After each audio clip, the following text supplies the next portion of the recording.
Olá, bem-vindos a mais uma conversa.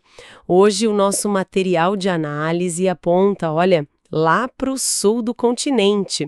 Parece que o Grêmio está com o passaporte carimbado na Argentina, viu? Porque assim, mal esfriaram as conversas sobre o Juan Nardoni e pronto, já tem outro nome forte na mesa, o volante Leonel Pérez, do Huracan.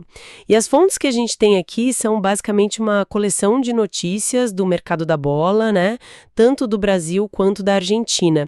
Elas pintam um retrato inicial do jogador, dão alguns detalhes bem específicos sobre a negociação e, assim, levantam uma bandeira amarela sobre a situação atual dele. Então, a nossa missão aqui é tentar juntar as peças desse quebra-cabeça, sabe? Tentar entender, afinal, quem é esse tal de Leonel Pérez e, o que é mais importante, o que a chegada dele diz sobre o que o Grêmio está pensando para o futuro. Tá, então vamos fundo nisso. De cara, assim, parece aquela história que a gente já conhece bem. Clube brasileiro buscando um jovem talento no mercado sul-americano. Mas quando a gente começa a cavar os detalhes, tanto do dinheiro envolvido quanto da carreira do jogador, a coisa fica bem mais complexa. E revela uma estratégia, eu diria, bem calculada. Vamos começar pelo básico. Quem é o cara? As fontes dão a ficha técnica. 1,86 metros de altura, destro. Um perfil físico que impõe respeito, né? Sim, e só 21 anos. Exato, um jogador de porte físico avantajado, e a posição dele é a chave para entender a busca do Grêmio. Todas as fontes o descrevem como um primeiro volante. A gente já imagina aquele camisa 5 clássico, né? O cão de guarda ali na frente da zaga, responsável pela primeira contenção. Mas é interessante pensar que esse primeiro volante argentino nem sempre é igual ao que a gente está acostumado no Brasil. Lá, muitas vezes, esse jogador também tem uma responsabilidade maior na saída de bola. Não é só um destruidor. Boa observação. Então, não é necessariamente aquele volante brucutu. Pode ter algo mais, só que aí a gente olha para a experiência dele e o quadro muda um pouco, né? As fontes são claras, ele é muito novo no futebol profissional. Estreou em 2025, ou seja, tem pouco mais de um ano de carreira. Nesses 38 jogos que ele fez pelo Huracan, que é o clube que o formou, ele marcou só um gol. Isso diz alguma coisa, né? Não estamos falando de um jogador que chega com bagagem. De jeito nenhum. E é aí que uma palavra específica usada pelas fontes se torna o centro de toda a nossa análise.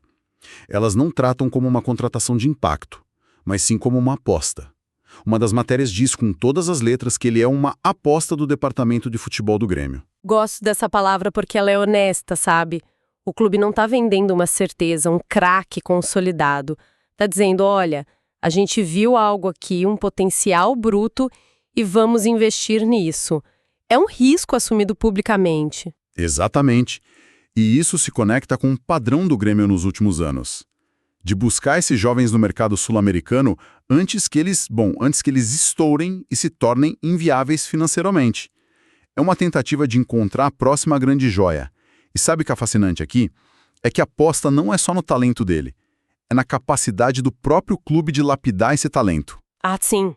Eles não estão comprando o produto pronto. Estão comprando matéria-prima. É uma aposta na própria estrutura de desenvolvimento do clube. Faz todo sentido. E se ele é uma aposta, a gente precisa entender o tamanho dessa aposta. Quanto o Grêmio está colocando na mesa por esse potencial todo?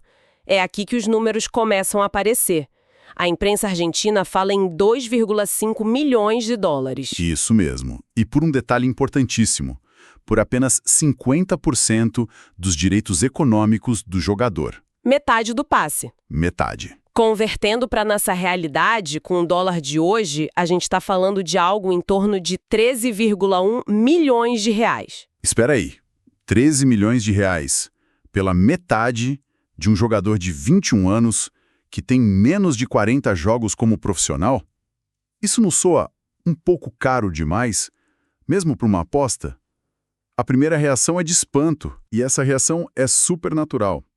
Mas a gente precisa colocar o contexto que as nossas próprias fontes trazem, e que é fundamental para não tirar conclusões precipitadas. Primeiro, Quem está divulgando esses números com tanta certeza é a imprensa argentina. A direção do Grêmio, segundo as matérias, desconversa, não confirma os valores. Isso é um movimento clássico de negociação. Pode ser o lado do Huracan inflando os números para valorizar o passe, para mostrar ao mercado que seu jogador é cobiçado e caro. Ah, o famoso jogo de cena. Faz sentido. O clube vendedor quer passar a imagem de que está fazendo um negócio espetacular. Exatamente. E o segundo ponto, talvez o mais importante, é a estrutura do negócio. Esse 50%, por que não comprar 100%? Porque comprar metade do passe é uma estratégia, olha, brilhante de mitigação de riscos. Pensa bem, se o jogador não der certo, o prejuízo do Grêmio é limitado a esses 13 milhões. Certo. O clube não se descapitaliza totalmente em uma única aposta. E pro Huracan também deve ser bom, imagino. Eles fazem uma grana agora Exato. e ainda ficam com uma fatia gorda de uma possível venda futura se ele arrebentar no Brasil. Perfeito, é exatamente isso. Então, na verdade, os dois clubes estão apostando juntos. O Huracan aposta que ele vai explodir no futebol brasileiro e render uma bolada na segunda venda. E o Grêmio aposta que consegue esse potencial por um preço de entrada mais baixo, dividindo o risco. É uma parceria no risco, então. É um investimento conjunto no futuro do atleta. Visto por esse ângulo, os 13 milhões começam a fazer mais sentido estratégico. Entendi, é uma aposta cara, mas com salvaguardas. Uma aposta com rede de segurança. Mas sabe o que me chama a atenção? As fontes falam muito do valor, do percentual.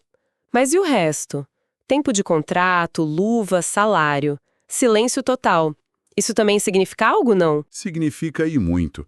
A ausência de informação é em si uma informação. Pode indicar que esses detalhes mais finos do contrato ainda estão sendo amarrados, o que mostraria que a negociação, apesar de avançada, Não está fechada. não está 100% fechada. Ou pode ser simplesmente que são detalhes confidenciais que não vazaram para a imprensa. De qualquer forma, mostra que o quebra-cabeça ainda tem peças faltando. A gente tem a foto da caixa, mas alguns detalhes do encaixe final ainda estão obscuros. Certo.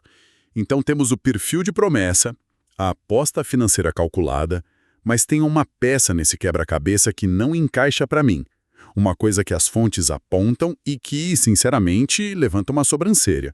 O cara simplesmente não está jogando. Esse é o ponto mais nebuloso de toda a história. As fontes relatam o fato de forma bem direta. O campeonato argentino de 2026 já começou. Na primeira rodada, contra o Banfield, o Leonel Pérez foi relacionado, ficou no banco. Normal. Até aí tudo bem. Mas nos dois jogos seguintes, contra Independiente Rivadavia e Atlético Tucumã, ele nem foi para o banco. Sumiu da relação. E aí a gente se pergunta, por quê? Um ativo de 2,5 milhões de dólares, no meio de uma negociação de transferência, de repente, vira um jogador que nem no banco fica. É muito estranho. E isso, claro, levanta uma questão importante e as fontes não nos dão a resposta, apenas os fatos. Então, a gente precisa trabalhar com as hipóteses mais prováveis. A primeira, e a mais comum nesses casos, é a famosa proteger o ativo. Sim. O Huracan, sabendo que a venda é iminente e que o dinheiro é importante para o clube, tira o jogador de campo para evitar qualquer risco de lesão. Uma contusão agora poderia melar o negócio todo. Exato. É uma medida de precaução. Ok, essa é a explicação lógica, parece fazer sentido. Mas isso de proteger o ativo não pode ser também um sinal de alerta? Quero dizer, se o clube atual está com tanto medo que ele se machuque, a ponto de nem relacioná-lo para os jogos, será que ele tem algum histórico de lesões que a gente não sabe? Ou uma condição física que exige mais cuidado? É uma proteção padrão ou uma superproteção por um motivo específico? É uma pergunta excelente e que as fontes não respondem. É a especulação que fica no ar. A outra possibilidade, que eu acho menos provável dado o contexto, seria uma decisão puramente técnica. O treinador poderia simplesmente preferir outros jogadores para a posição naquele momento. Mas se a gente junta isso com o resto da história, com a negociação avançada... Não faz muito sentido. A explicação de proteger o ativo parece muito mais plausível. O problema é que essa ausência de uma justificativa oficial do Huracan abre margem para todo tipo de dúvida, né? É o grande ponto de interrogação no meio de uma negociação que parecia clara. Exato, é um elemento de incerteza. Então, vamos juntar as peças que a gente tem.